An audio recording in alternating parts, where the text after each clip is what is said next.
Poštovani gledalci, dobrodošli u još jedno izdanje emisije Granice Istoka. Ja sam Harun Karčić. Sa zapadnim sankcijama koje imaju, kako je rekao predsjednik Vladimir Putin, kolosalan utjecaj na Rusiju, Moskvi su potrebni novi saveznici i trgovinski partneri. Iran, izolovan još oštrijim američkim ekonomskim sankcijama zbog svog nuklearnog programa, rado želi popuniti to mjesto. Iako Rusija ima određenih problema sa Iranom, poput krijumčarenja narkotika na Kavkazu ili iranskog utjecaja u centralnoj Aziji, ono u čemu su usklađeni jeste pitanje dugogodišnje podrške Asadovom režimu u Siriji te zajednički antagonizam prema Sjedinjenim Američkim Državama. Ipak, Rusija ne dijeli iransko neprijateljstvo prema Izraelu i ne želi da Teheran razvije nuklearno oružje. Dvije zemlje se također takmiče u prodaji svoje sankcionisane i snižene nafte Kini, ali i drugim azijskim i afričkim zemljama.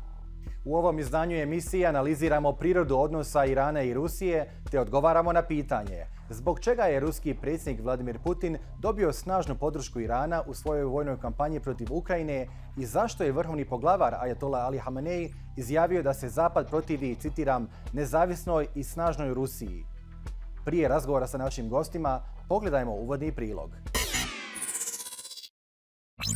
U prošlosti su Rusija i Iran, odnosno carska Rusija i Perzija, bili žestoki rivali koji su proveli gotovo 200 godina ratujući, od sredine 17.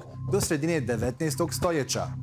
U fokusu tih sukoba bila je borba za kontrolu nad Kavkazom, područjima današnje Gruzije, Armenije, Dagestana i Azerbajđana. Kako se Rusko carstvo širilo prema jugu, dolazilo je u sukob sa Iranom. U konačnici, tadašnja Perzija morala je predati veći dio Kavkaza Ruskom carstvu. Gledajući kartu danas, više je zemalja smješteno između Rusije i Irana. Tu su Azerbajdžan, Gruzija i Armenija, dok su sa druge strane Kaspijskog jezera Turkmenistan i Kazahstan.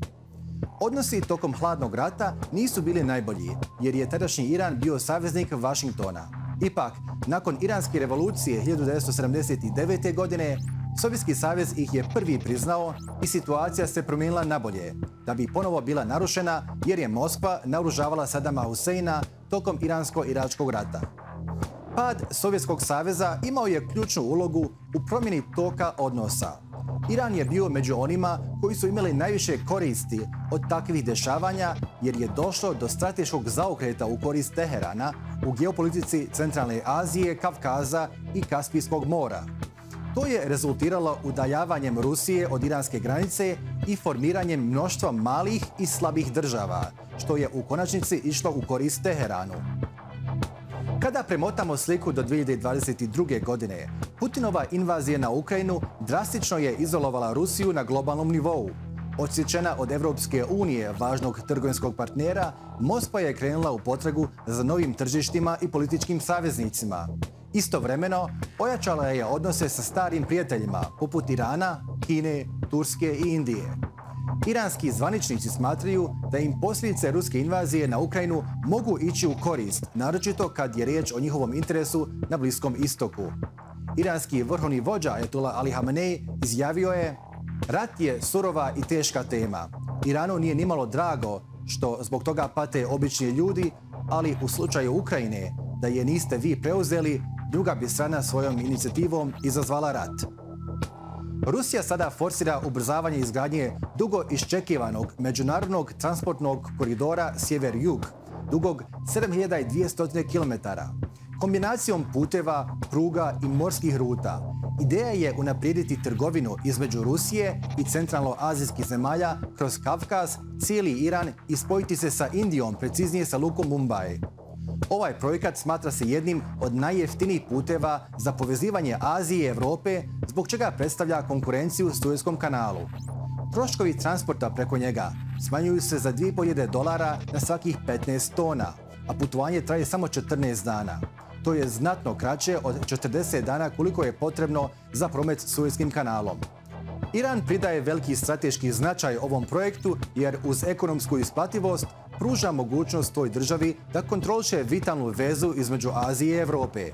Dvije zemlje dogovorile su se da trguju u domaćim valutama, koristeći vlastite bankovne transakcijske sisteme, sa obzirom na to da su i jedna i druga izbačene iz SWIFT-a. Iran i Rusija su konkurenti u izvozu. Nedavna ruska prodaja nafte i čelika po sniženim cijenama Kini naštetila je Iranu, koji je morao sniziti cijene da bi ostao konkurentan. Kratkoročno, utjecaj cijene nafte za Moskvu je važniji od sankcija. Prošle godine Rusija je zaradila 123 milijarde eura prodajom nafte i plina, kada je prosječna cijena bila $69 po barelu. Ovog mjeseca je $90. Prihodi od nafte čine 40% budžeta Rusije, a sada se trguje na najvišem nivou u posljednje 4 godine. Idemo sada do Dohe, gdje se nalazi Nikolay Kozhanov, profesor na Katarskom univerzitetu i stručnjak za odnose Rusije i Bliskog istoka. Nikolay, hello and welcome to the Al Jazeera Balkans channel, and thank you so much for taking the time to speak to us. Now, correct me if I'm wrong, but I have a feeling that over the last couple of months, Iran and Russia have a mutual interest in pursuing measures to help reduce their susceptibility to Western-led financial sanctions. Can this help bring the two sides closer together? Can Moscow benefit from Iran's decades-long experience with sanctions and with sanctions-busting activities? Thank you very much for bringing me to the program. It's always a pleasure to discuss Iran-Russian relations, especially nowadays when they obviously entered into a new period where we might see their qualitative improvement.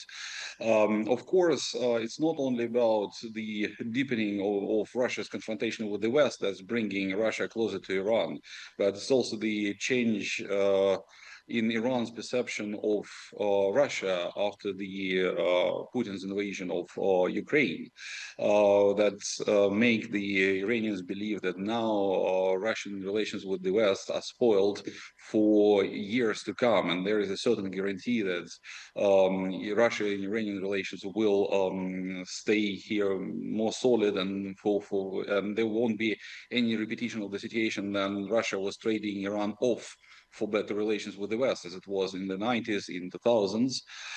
And of course, the Iranian experience for Russia is quite important, both as a lesson, and Iran is also important as a country that can help Russia to evade sanctions. I would like to draw your attention to the fact that one of the first projects that was revitalized between Russia and Iran was the international transport corridor, so-called North-South corridor, that is connecting Russia with India and Indian Ocean via via Iran. And given the current problems with the that may occur with the logistics of Russian trade via Europe, via Atlantic, this route might acquire great importance, especially given also the strengthening relations between Russia and India, Russia and China. Mm-hmm.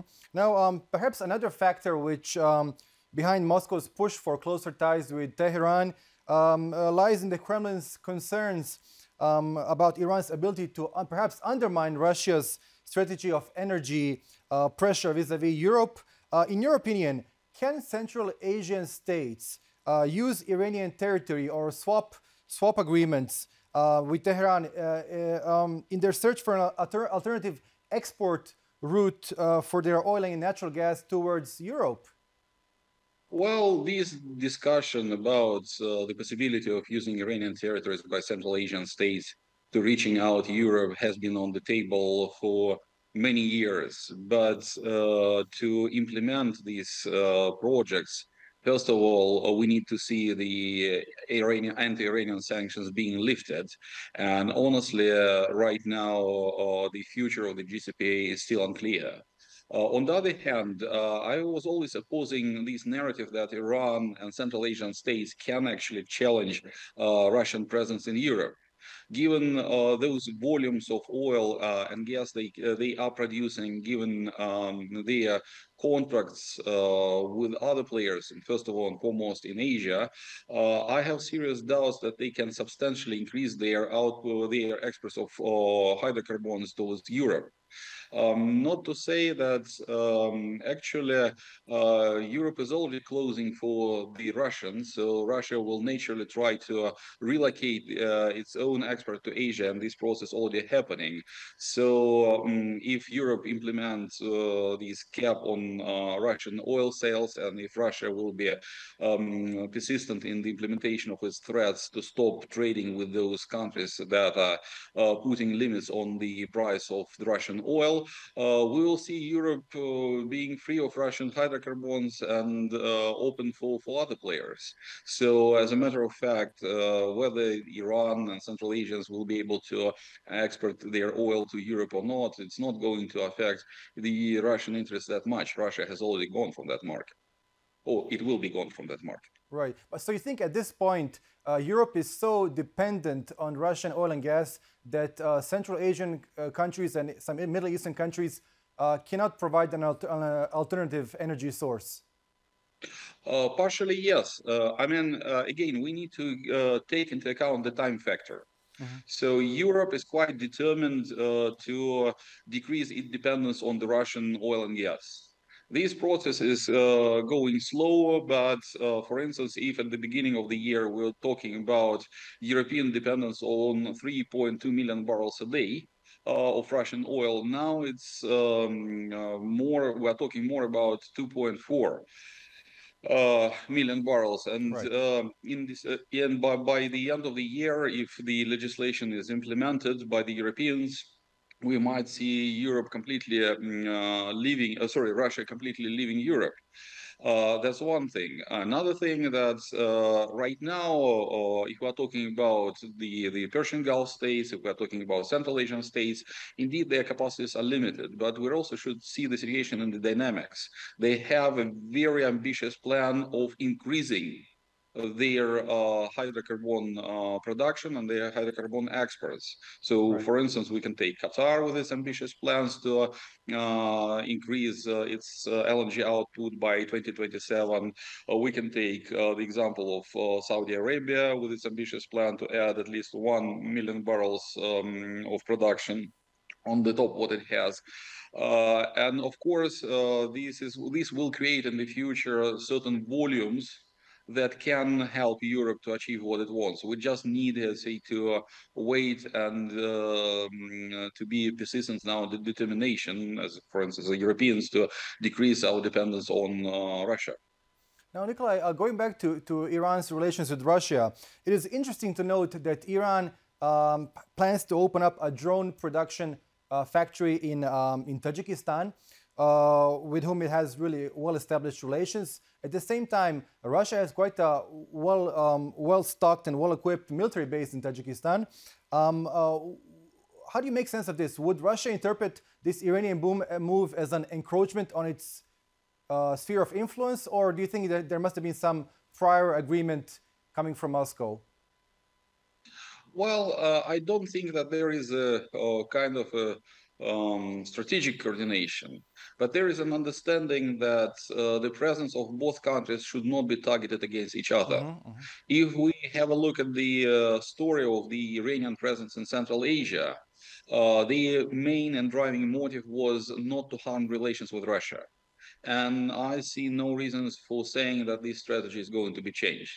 Moreover, the production of drones right now is in the interest of the Russian army that's allegedly, according to certain rumors, started actively using the drones received from Iran. And the question also is to where the drones produced in the Tajikistan will be exported, most probably to Russia. And now, if you could sum up, I mean, when you look from a historical perspective, relations between Iran and Russia during the reign of Shah Reza Pahlavi weren't that good. Back then, the Iranians were quite close to the US and the UK. Following the Islamic Revolution in 1979, the Soviets were, I believe, the first country to recognize the newly established Islamic Republic. Very soon afterwards, the Soviets began arming Saddam Hussein during the Iran-Iraq War, and there were lots of oscillations. What is it? Where do you see these relations heading in the near future? Well, of course, Russian-Iranian relations, they are full of these ups and downs. So as an example, again, historical example, I can also bring the experience of late 80s, when after arming Saddam Hussein in 1985-86, Russia and Iran suddenly reached an agreement on establishing a transport corridor through which the Iranians could receive certain goods and evade sanctions. And in general, the last years of the USSR existence, they were the period of the revival of Russian-Iranian, Soviet-Iranian relations, in spite of the initial critical attitude towards each other after the Islamic Revolution. Right now, we're definitely entering the phase then there are certain preconditions existing for the rapprochement between the two countries. Right, Nikolay, it was a pleasure speaking to you and very, very interesting hearing your thoughts. Thank you once again for your time. Thank you. Poštovani gledaoci, iz Dohe nam se uključio Nikolay Kozhanov, profesor na Katarskom univerzitetu. Rusija planira koristiti Iran za zaobilaženje međunarodnih sankcija ako nuklearni sporazum Teherana sa svjetskim silama ponovno stupi na snagu. Izvoz ruske nafte suočen je sa gotovo potpunim embargom zemalja Europske unije, ali ako bude postignut međunarodni nuklearni sporazum sa Iranom, to bi za predsjednika Putina predstavljalo savršeno tempirani plan B. Prema onome što se naziva swap aranžmanom, Iran bi mogao uvoziti rusku sirovu naftu na svoju sjevernu obalu Kaspijskog mora i zatim prodavati ekvivalentne količine sirove nafte u ime Rusije u iranskim tankerima koji bi isplovljavali iz zaljeva. Idemo sada do Brisela gdje se nalazi Samuel Doveri Vesterbye, direktor Vijeća za evropsku susjednu politiku. Samuel, hello and welcome to the Al Jazeera Balkans channel. Thank you so much for taking time to speak to us. Now, first of all, why are we witnessing a growing rivalry between Russia, Turkey, and Iran in the South Caucasus region? Why are all these three major regional powers vying for influence? Well, I mean, I think what's important to remember is that the South Caucasus is an extremely geopolitically relevant geographic area in the world. And the reason why Turkey, Iran, and Russia are vying for influence in this area is because there happens to be a selection of different hydrocarbon reserves, especially in the Caspian and also in Turkmenistan and a few other countries nearby, including also Russia and Iran. And also it's geographically placed between East and West so that it turns into a form of bottleneck if you want to transport goods from Asia and over to Europe. So for this reason, the South Caucasus is extremely relevant for all these actors. And as a result, we're also witnessing a lot of tension. Mm-hmm. Now, with Western sanctions hitting Russia rather hard, do you see the potential of Caspian littoral states exporting their oil and gas via Azerbaijan and Turkey towards the EU market? I mean, the answer to this question is yes. If you take the historical context, it's the following. Attempts were made in the past, but little development really came to fruition, partly because of changing geopolitical interest in the 1990s, and also because of the discovery of Shah Deniz, which is the Azerbaijani oil and gas field, which made it less attractive to transport gas from across the Caspian into European markets. But today, the situation has changed quite dramatically and structurally. For example, Azerbaijan and Turkmenistan signed a landmark agreement in January 2021 to jointly develop long disputed Caspian gas field like the Dosluk gas field, which is really paving the way for potential exports from Turkmenistan across the Caspian to Azerbaijan, Turkey, and then to the EU. And what's important about this agreement in the Dosluk field? Well, first of all, the field has something like 60 million tons of oil reserves and 100 billion cubic meters of natural gas. But the important part is not so much the reserves itself, but it's more the fact that there is political will to cooperate for probably the first time on trans-Caspian transportation of energy and co-development of the field. And also the fact that Dostluk is located really in the middle of the Caspian makes the infrastructure challenge much easier, since a pipeline would only need to, for example, go halfway, meaning about 100 kilometers, as opposed to going 200, 250 kilometers. And then it's also important to remember that the Trans-Caspian Resources, which is an American company and headed by the ex-US ambassador to Turkmenistan, is very involved in this process. And also in 2018, you had the signatures from Kazakhstan and the other littoral countries in Aktau, which basically signed a convention which allows for a lot of dispute settlement and allows also for pipelines to be built across. And then finally, I think maybe for viewers, it's important to remember that the price of energy is very high. The price in the sense that Turkmenistan is the fourth largest reserve of natural gas in the world, has something like an estimate around 20 trillion cubic meters. That's nearly 10% of the world's total gas. So the prize is very big.